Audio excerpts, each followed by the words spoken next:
सारे बरातीगण द्वार पे पहुंच गए। इधर से बराती भी घराती भी पर्वतराज हिमांचल की धर्मपत्नी मैना भी दूल्हे सरकार का आरती करने के लिए सुंदर थालों को सजा करके लेकर के जैसे ही पहुंची और द्वार पे खूब नाच गाना बजाना में भोले बाबा के जितने बाराती हैं सब मस्त हैं। कोई ऐसा बाराती नहीं जो नाच ना रहा हो। और जैसे जो कमर में जो सर्प बंधा था, जितने सर्प थे, जितने बिच्छू थे, जितने भूत थे, जितने मतलब जितने भी बाराती थे, भोले बाबा के इस विवाह में या सारा समस्त चराचर पृथ्वी के जितने भी जीव थे सब नाच रहे थे। सारे देवतागण, सारे अप्सरागण सब नाच रहे थे, इतने मगन थे।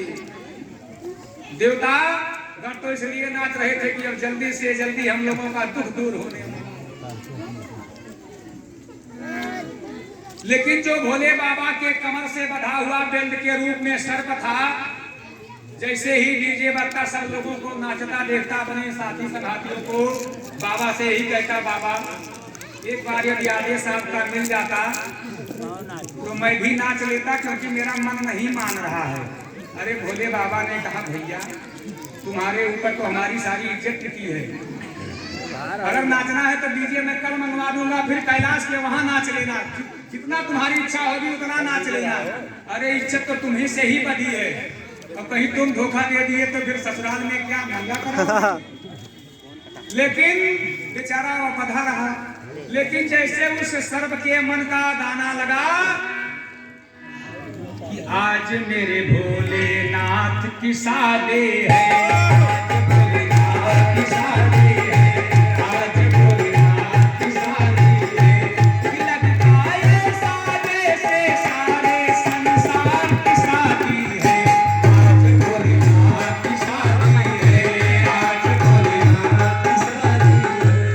और जैसे ही यह गाना बजा, उसने कहा, बाबा अब चाहे जो भी कहे, अब तो नागिन डांस भी लग गया। मैं तो ऐसे मेरा फेवरेट गाना तो नागिन था, आपके कहने से तो मैं इतनी देर तक बता रहा, लेकिन अब तो मेरे मन का गाना लग गया है, मैं नहीं रुकने वाला हूँ। और वह तुरंत ही नाचने लगा, और जैसे ही नाचने लगा तो वह मृग छाले से बंधा हुआ था, मृग छल्ला खुल करके नीचे गिर गया। बोलिए भूत भावन भोलेनाथ की, भूत भावन शंकरनाथ की। और भोले बाबा ससुराल में बिल्कुल नंग भिड़ंग हो गए, दिगंबर वेश। अरे जब इस भेष को देखा, दिगंबर वेश को देखा, तो बेचारी मैना जो आरती की थाल लेकर के खड़ी थी स्वागत के लिए, खूब हंसी खुशी से गीत गौनाई हो रही थी, तुरंत ही उनके हाथ से अनायास ही थाल के सहारे बेहोश हो गई थी कि अपनी पुत्री का विवाह बिटिया के साथ ऐसे वर के साथ नहीं करूंगी, चाहे तो अपनी बिटिया के साथ हमको डूब करके मर ही क्यों जाना ना पड़े। इस तरह से माता अधीर हो गई और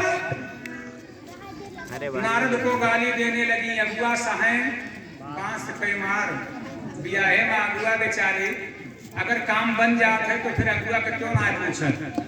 अगर कहीं काम बिगड़ गया तो अगुआ पहले बुलाए जाते हैं, बुलाओ उनके सामने तय हुआ था, इतना रुपया अभी तक नहीं मिला है, चलाओ।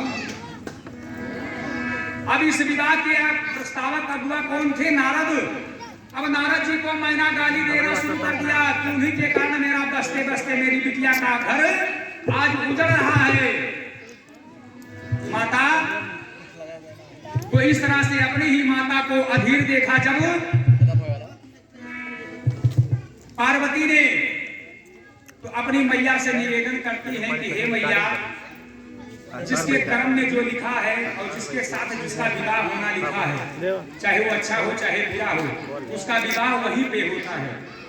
जो इस तरह से तुम नारद को मिथ्या दोष लगा करके और बार बार गाली दे रही हो, इस गाली देने का अपराध अपने सिर पे ले रही हो, क्या भ्रम अपने मन से निकालो।